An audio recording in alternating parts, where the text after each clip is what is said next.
So let's begin.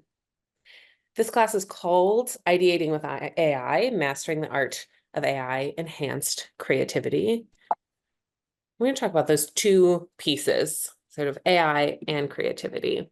But I want to start with an exercise. I want to start getting our own creative juices flowing a little bit. And so I'm going to set a timer. I ask you to find a piece of paper, get a pen. You can have a note on your phone, on your computer. Find somewhere that you can write things down easily with flow. We're going to take 2 minutes to write down as many uses for a brick as you can think of.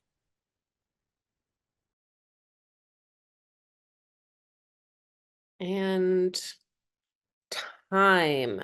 Okay, pencils down. Stop writing. We're going to do a little share out on that. And I want to hear what you came up with. Both things that were on your list, things that felt like creative uses, and about the experience. Was it easy? Was it hard?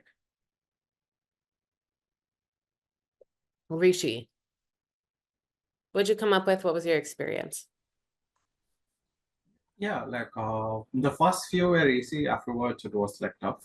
Yeah, and some of the stuff that I came up was like building material, the obvious one, building decor, and self-defense, and art Yes. supply. Okay. Yeah. So you start with, like, of course, building material, move into self-defense. Maybe that's a different one. Great. Thank you. Rifat. I guess the only creative or close to creative I could come up with was a stove. Similar to Rishi, I was like stuck after a building and a room, but yeah, I thought like probably a stove or something could be made with a brick. Great. One more. Anyone felt like, ooh, I think I got something really weird and interesting. That felt a little creative. Checking the chat also. Getting even with that one neighbor. It's a different edge of the self-defense that Rishi was talking about, but yeah, a use case. You can build things or violence. These are the things I'm saying. Great. As a quick just reference, has anyone done an activity like this before? Heard or seen this? No. Okay. So this is a test that was developed in 1967 by a psychologist, J.P. Guilford, called the alternative use test. And there are there's different things. You could do it with a brick, you could do it with a shoe, you could do it with a cup. You take some basic object, and the task is come up with as many alternative uses. This was developed in the 60s, 70s, but it remains still one of the best ways we have to measure creativity. The measurement problem is, we'll talk a tiny bit about that, but this is one of the best ways that we have to do it. And it really looks at these 4 dimensions. Fluency, the number of alternatives that you can think of, just sort of like how much comes out. Originality, how unusual are these new things? The flexibility, can you think of different, it's in self-defense, or, using it as a sort of weapon or something to throw, one category, using it as a building material, another category. You could imagine using it as a weight. There's a whole bunch of things. You could use bricks as a way to weigh things down. So flexibility, and then elaboration. How much detail? How can you develop that idea? And I've seen bricks. Yes, great. Thank you. Keep the chat going. So this is a creativity test that is used frequently. And unsurprising, we've also put this test in front of AI, different models. And in 2022, with GPT-3, they positioned this test, the same test, said, hey, GPT-3, name all of the things the uses for a brick. And at the time in 2022, the results said that like humans still came up with better ideas. They reran this test on the newest model in 2024, and AI generates and is more creative than humans in that divergent thinking task. 2 years, we're seeing these very different results. And when you ask GPT, so I asked this, you can sort of see that. It makes, you start with the normal, things, a paperweight, a doorstop, bookend for a shelf. But by the end, we get into textured paint roller. You could wrap in textured fabric, a foot massage tool, a bird bath base, chalk holder, a key cover for hiding spare keys. We start getting into those, that I hadn't thought of that. That's a different category. And of course, I asked GPT to just give me 20 uses, and that took a matter of seconds. The time constraint that you were all under, give me 2 minutes. GPT doesn't really have that time constraint as much. If I had said, name all the uses in 2 minutes, 2 minutes of that computing power, like we can have so many ideas. And so I wanted to start with this use case to illustrate sort of what is the opportunity with it? How do we relate to this? Because everything we're going to be talking about today certainly has a, technical, practical element to it. How can you use these tools? But they're also existential and a little bit like philosophical questions. What is creativity? What's the role of humans? How do we work together? Is this threatening? And GPT is deliberately nonviolent. So I want to just start with this place to see, like, how are we looking? What's the research say about AI and creativity? And on this dimension, divergent thinking, the ability to say, here's something, give me a bunch of different options for it. GPT is very good. GPT AI models are very good at this particular dimension. And, I think there's research and we can look at that and say, like, which one is more creative? How do we evaluate these things? And if we're evaluating on volume, uniqueness, flexibility, fluency, elaboration, all the things that the creativity test said, GPT wins pretty hands down. But what is creativity? Are we talking about only divergent thinking? What are these other dimensions? And so I first want to ask this question to you all. You're all here because you saw something about AI and creativity and said, yes, that's something interesting to me. What is creativity to you? And again, I'm going to be looking at the chat, but also I want to hear some voices on this piece. I will. Naz, I'd love to hear from you. You caught me off guard. Well, the good news is there's not like wrong answers. For me, I think what I like to do is just get a pen and paper and just write whatever comes to my mind. I feel like it's always is a great opener for when I'm feeling stuck, especially. Mm. And also maybe finding someone is completely that I'm not interacted normally and just sorry. No, Oh, and maybe find someone who I don't really interact with normally and just shoot my shot with some ideas I have and then have their reaction. And that's where, yeah. So there's something both about flow, the sort of flow free writing can help you, and about new perspectives, meaning exactly. New Because Great. I feel like I get stuck in my head a lot, for me. So yeah. Yeah, I think a lot of people feel that way. I saw some head nods. I know I certainly do. Yeah. I want to hear one more. What is creativity? Thank you, Rafat. Any type of ideation out of conventional or traditional usage of components. Yeah. So that definition is very much closer to the divergent thinking. It's about taking something and saying, ooh, what else? What else could you do? Great. I think these are all dimensions of creativity. I want to offer one more to ground this conversation. And this is my definition, but it comes from from Rick Rubin and a few other creatives. But I think creativity is a practice of paying attention to what is and imagining what could be. I think this gets at a lot of what you all said. It's this practice of, this deep flow. It's the writing. It's the when you're running. It's when you're talking to new people and saying, what else could I learn? This curiosity, what is, and then imagining how could this be different? What's this ideas out of convention or traditional pieces. And this comes from, so Rick Rubin is a music producer. He wrote an incredible book called The Creative Act that I do recommend if this is a topic of interest. And he provides this, I think of as a definition, at least it talks about the core skill of creativity. The ability to look deep is the root of creativity, to see past the ordinary and mundane and get to what might otherwise be invisible. And when we talk about creativity in this way, with this definition, it's fundamentally about what we see when we look at the world.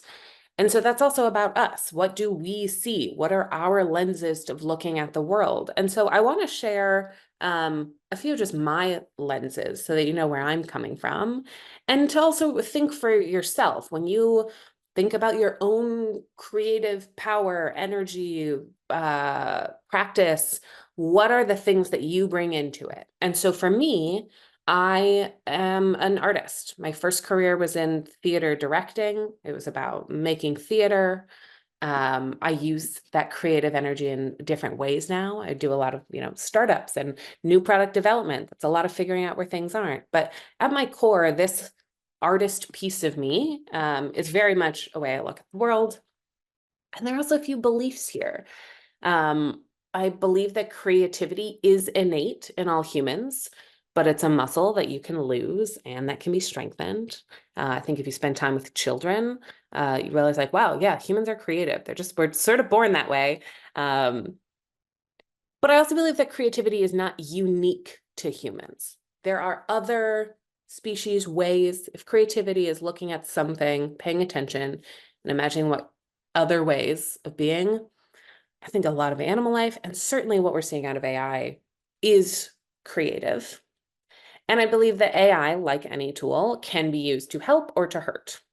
I think I mentioned this last point because we're particularly in a moment in time, brand new technology, it's hitting the public, where there's some fear. And we're having some very real ethical, legal considerations about artists' work and ownership and who owns pieces and how are these models trained, and are they trained, is their creative expression trained on the work of real humans who aren't being compensated? Like, these questions are in the air when we talk about creativity, when we talk about AI. And so I want to just name that point. We're not going to get deep into those questions today, but they're in the room. And this piece of practice, all the things that you all described at the beginning of what feels like creative are practices. It's running, it's writing, it's driving to find a space to clear your head. It's maybe being in nature. That spark of inspiration that feels like, it can hit you. These come out of practices, things that we can do. And I want to focus on the things that we can do. And I think this practice of creativity sort of has three components. You can think of them as three stages. They're not strictly linear, but for these purposes, we're going to look like that. There's this gathering phase where you're taking in information, you're paying attention, you're gathering seeds that make you say, that was interesting. Maybe I might want to explore that. Then there's the experimenting phase, where you're taking all those seeds, those things of interest, and you're recombining them and you're saying, how could this be different? What could I try? And then there's craft. And this part, I want to emphasize here that often when we talk about ideation, when I run, I know several of you have been in some of my workshops for new idea development, and we'll spend a whole day on the brainstorming, the ideation, and it's so fun. It's like the juicy, ooh, we have a million ideas. This is great. But the crafting stage is where those ideas come to life, and it's like the hard, gritty work. It's where you say like, cool, now I have to code this. Where do I start? What database am I using? And like, that's where you hone like the skill of executing and operationalizing. And we can't forget that step. If we never get to that piece, then we're just daydreaming, which is very fun, but doesn't actually help us be our full creative potential. In this gathering stage, there's some research here, and some of this is my list. This gathering is about deeply engaging with the world. When I said like, what's your creative practice? You didn't say I like sit alone in my room, or it's like, oh, you know, in a solitary thing. You are in the world in some way, leading with curiosity. It's systematically collecting these seeds of inspiration. Where do those live? What's your process of gathering? It's awareness of what resonates with you individually. How do you uniquely see the world? What are the things that make you say, ooh, that's for me?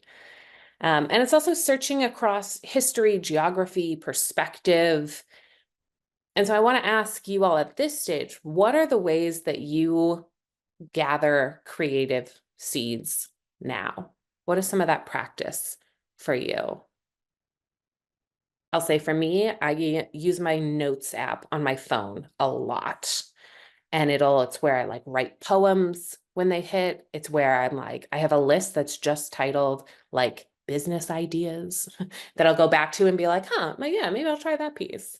I'll have like sketches for apps or community or platform. I have a bunch of things. So if I'm on the go, if I'm deeply engaging with the world, I'm on a walk, I'm hanging out at a party, when I have ideas, my notes phone is where I gather a lot of these things. I want to hear from a few other, I want to hear from Nisha. And yeah, let's hear from Nisha first. Great. Hi. Hi. Pretty much very similar to you, Linda. I usually use Notion to do that so that I can access it everywhere. I pretty much write down on an app, or usually I have my notebook around with me and I usually write down on the notebook. Great. So you're pen and paper, but also using Notion. I'm going to ask a follow-up. Where do you go to be inspired to do this gathering? Are there places or times in your life, times in your day? I've recently started running every day. So I live very close to the nature. So I go to the nature and sit down and like just think and process and observe. I mean, I have a great view from my home, so I can actually see the whole city. So I just sit down and observe like what the city is doing and stuff. I love that. So both nature, sort of like reset of like this perspective, getting a place where you can go. Beautiful. Yeah. All right. This next, keeping an eye on the comments. Ooh, yes, Rifat, Poem Away. Sarah Kay is a wonderful spoken word poet. You often use the one note to scribble while you're traveling or stuck in traffic. Yes. And what I like about this is, yes, there's the place you can keep it. It sounds like for you, and I know for me, poetry is a place I go to gather ideas. It's not just the act of reading, but like I read a lot of poetry because I think really good poetry gets very specific about an experience that makes you say, oh yeah, I felt this before, but I've never thought of it that way. I never would have thought to really write the poem about the artichoke in the fruit bowl on the table and what that means. And I think, yes, for me, poetry is a place I go to be inspired because it helps me think from different perspectives. And so when I talk about gathering, when you think about your own gathering, it's not just where does it go? That's the easy thing to answer, but it's where do you go to get different perspectives, to be inspired, to find curious points, to find things that make you say, ooh, I want to sit with this one for a while, or I want to take these ideas out for a run. I'm feeling inspired. And then we get into experimenting. The experimenting, and these are closely related, but it's where you get that one seed that, that was an interesting poem. The experimenting is, how would I write that? That was an interesting poem because it was so specific about this experience that you have right after a breakup. What specific different experience could I write about? What was that thing? How can I turn it around? How can I recombine it? How can I take that interesting piece of the poem, but also this experience I had on this trip recently, and bring those together? This is where you're looking for patterns in the unexpected. You're combining those seeds together. You're exploring the adjacent possible. This is a term that comes from Stephen Johnson's Where Great Ideas Come From, also a great book on kind of creativity, where do great ideas come from? And the adjacent possible is, we take what we know, the sort of what is, and say, what if we just push that boundary a little bit? What is close? If we had one other move, the adjacent, it would open things up.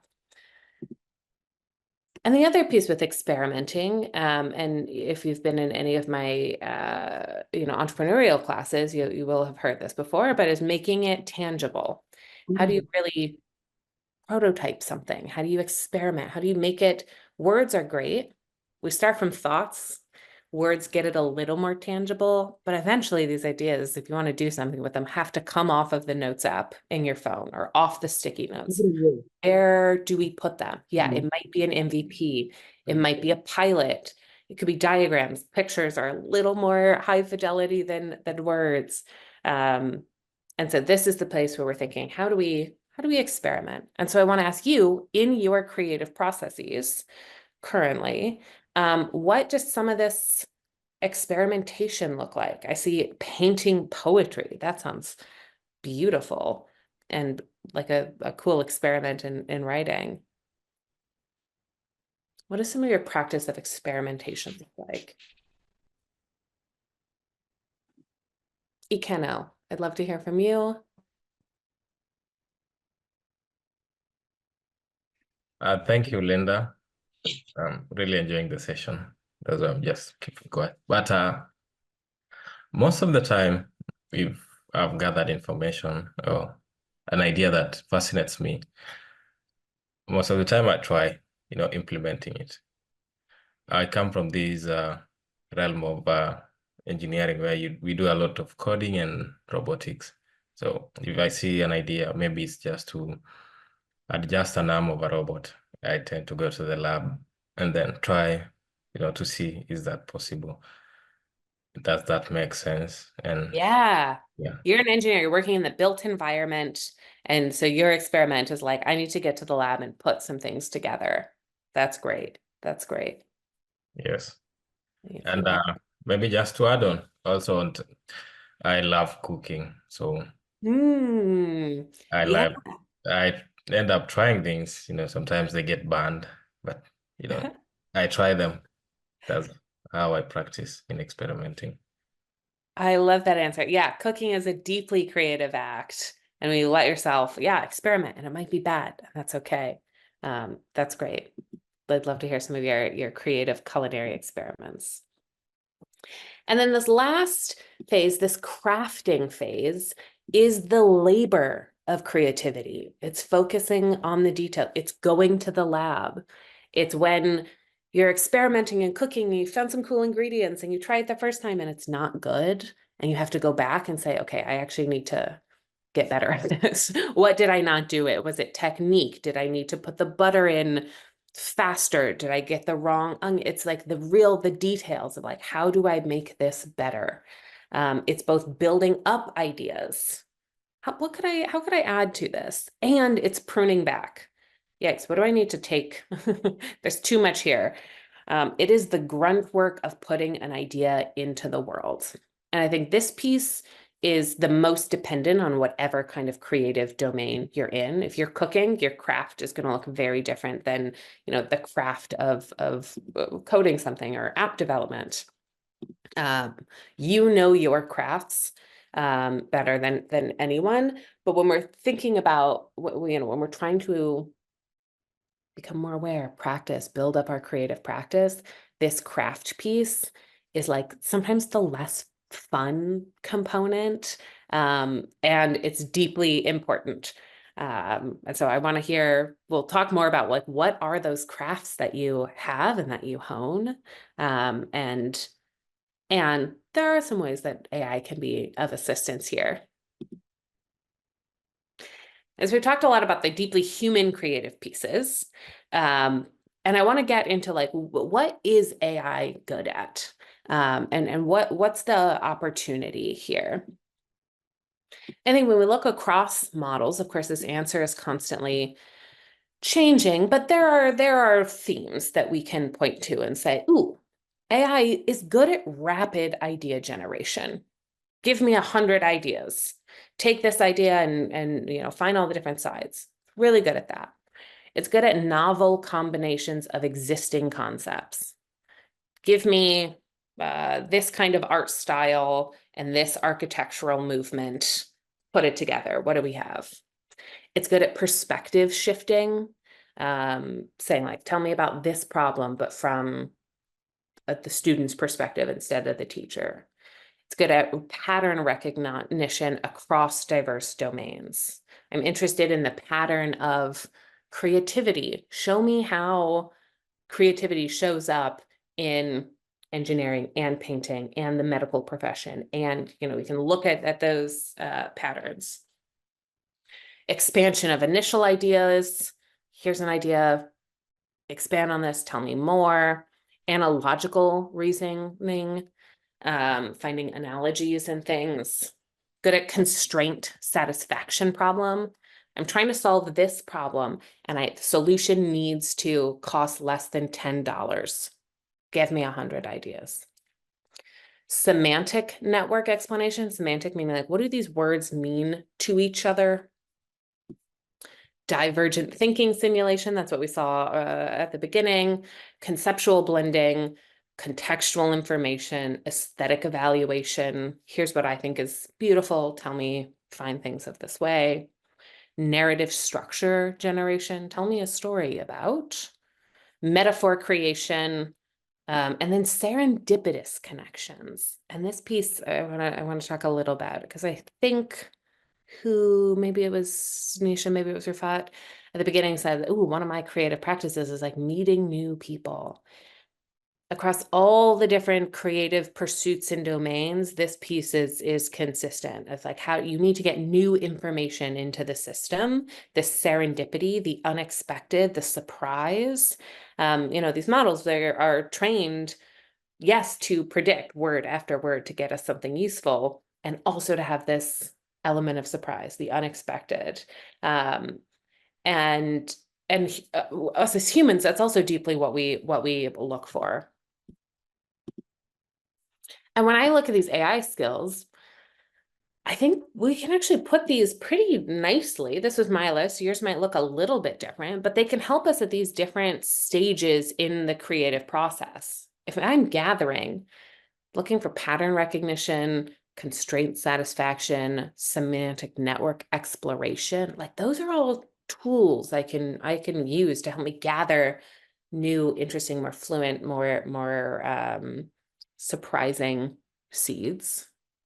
On this experimentation, some of this is rapid, idea generation. Ooh, I took this one seed, I want to explore it more. Give me 100 ideas. The expansion of initial ideas. And then on crafting, the actual like building. Give me feedback on this essay, this poem. Here's my plan to build X. Show me, how would you do this better? How would you improve upon it? Prototype development.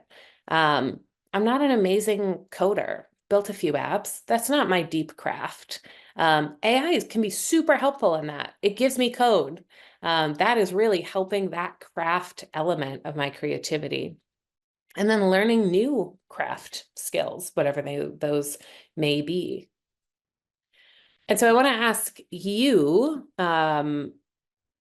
I know you all have played with AI, explored, done some things. When you think about your own practice, your own experiences, where has AI helped support your own creative practice? I want to hear some stories here.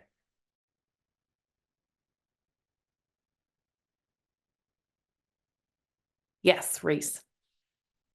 I think this is particularly interesting. Like, so it seems to me like after experimenting with AI that there's something counterintuitive here because so in psychology we know that there was this famous experiment where they give like marshmallows and sticks to B school students, maybe in Wharton, versus kindergarten students, and you see that the kindergarten students made structures that are more solid, that are more resistant than even the B school students at Wharton.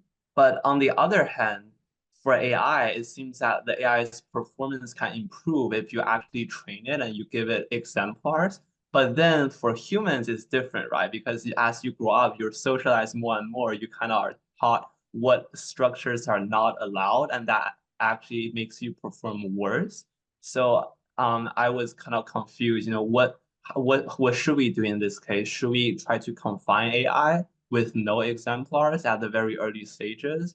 Or as it kind of grows, we give it more exemplars. So what I've been using AI with, especially with the new O1 model, is I've given it like an exemplar of an agent that I built, and I saw that it was able to replicate the exact process and make an agent that actually runs in the first trial, which is very amazing. But then, in some sense, it also confines that AI because it's not able to make something novel. It's merely following what I had for it. Ooh, I love that answer for several things. It's like, yes, what we know about like child development and that interesting psychology. And we hear this from writers, and there's like Van Gogh, the famous painter, I believe. It said like people are born artists, children are born artists. It's like the challenge is like holding on to that over time. And when you give kids a bunch of things and say build this, like they do really interesting things. And over time, when we learn the rules of society or what we need or the best practices, like we are good at recognizing patterns. Humans are good at recognizing patterns and adapting and finding shortcuts and heuristics and the ways to do things. But that often ends up, fitting into a very particular, more narrow range in the world. AI operates a little different. It's a big open world, but you can feed it a bunch of constraints, training, and it can improve. Maybe it doesn't fall into that same trap. What I like about your example is you described it as like you used AI to help you build, it's an interesting creative AI agent, but this question of, ooh, am I going to constrain it too much? And I think this is where the really, I think, heartening and hopeful thing is like partnership with AI and humans. You as the human can say, is my tool getting a little too specific, a little too narrow? Is it overtrained? Maybe I need to open that up. It's no longer expanding my option set, which is what I want. I need to adjust. And I think this like expanding contraction, we look at, if you look at the double diamond is a common way of talking about innovation. You first start from one spot, you go broad, you narrow in again, you go back out, you go broad, come back in. So it's all about this like zooming in, zooming out. And all right, 1 second, I have to let my cat in the room. Just my creative muse. And AI, we will talk about, it's really good at synthesis. It's really good at taking a lot of stuff and making it really narrow, which is beautiful, very helpful. And that inverse, be able to say, take this one thing, this one idea, and go broad, really expand upon it. Show me the things I haven't thought about yet. I think personally is under leveraged in the creative process. I'm looking in the chat. Picasso. Oh God, thank you. I was worried as I started quoting something, I would get the wrong one. Thank you, Rishi. Nisha, as a designer, AI has helped me see things from a better perspective, usually from the way I've never imagined, often giving me inspiration to explore more. Ooh, what form of designer are you? Can you give us an example from this? Nisha, if you're available. Yeah. So I'm a graphic designer by profession. So usually when I'm doing product ads and stuff, I've never imagined the product can be represented in such a way. So when I experiment with AI, I feel like there's so much out there we can do with just a single product. I love that. Thank you. I want to now share get into the specifics of how can we use AI in this experimenting, gathering, crafting phase. And so on the screen here are a few prompts. Where do we start? A few prompts. And if you have access, pull up your favorite model, pull up GPT, pull up Claude, have something. We're gonna use some AI now soon. But these are a few prompts, and of course, I want to know what you come up with. This could be a very long list, but to start with, some prompts to use AI on this experimenting and gathering phase. So I did a few of these. And all of these questions get at that curiosity, that surprise, that opening up the unexpected, the alternative use. So generate an unexpected connection between current project and a random object in your environment. What question about your topic has never been asked before? I love these questions that get at, like, what are our human blind spots? What are the things that I know I'm missing or that I think other people are missing? That's often a super creative area. We see this language similarly in the next one. Show me an overlooked detail. What do most people not see? Create a mind map starting and show me unexpected branches emerge. What patterns or themes, analyze. We get this like diversity of perspective, describe how, creativity is viewed in 3 different cultures. Generate a creative recipe that combines these 3 things into a cohesive idea. There are many of these, and I want you, in a second, we're going to try. I want to see what you also come up with, but I think this is a good place to start in ways to use AI to take the data we're gathering as humans in our lived environment and use AI not on that experimenting, on the help see things that I'm maybe missing. There's also like the craft component. And because craft is so specific to the domain of whatever you're making, but I was playing around with this and thinking like, can I make a creativity AI bot, something that could really help in this way and come up with more creative ideas. And AI was able to help me generate some code that I could build this. This is very much for me craft focused. It's the details. But going through this details also helps me see, you input something and it gives these other questions. It can manipulate in that way. And for me, the coding was helpful on the craft. But you could use this to help you think about different prototypes that you could build in 1 day, 1 week, 1 year. Walk me through step by step how to build X. You can play the role of the curator. Give me these options, and my role as the craft, my human eye, that's the craft I'm honing. I think I was working on a creative idea to create, I was trying to create it was like a dog toy, like a pet toy, trying to get some kind of 3-dimensional fabricated food safe like silicone thing made. I was thinking about this idea, had a clever branding for it, but I don't know how to do I've never done made 3-dimensional objects. I have not worked with silicone, fabrication before. And I'd had this idea maybe 4 years ago. And at that time, I had plans for it. I'd had like a company logo that I made up for this dog, pet company. I'd had all this stuff ready. But I really got stuck. I was like calling people on the phone to be like, hi, do you make this? Do you use this material? How much order would I make? Do I try to make a prototype by myself? Do I learn how to do molding, like silicone molding in my home? Like I was really sort of stuck on the, like, how do I build this though, operationally? Where do I go to get the materials, to get the know-how?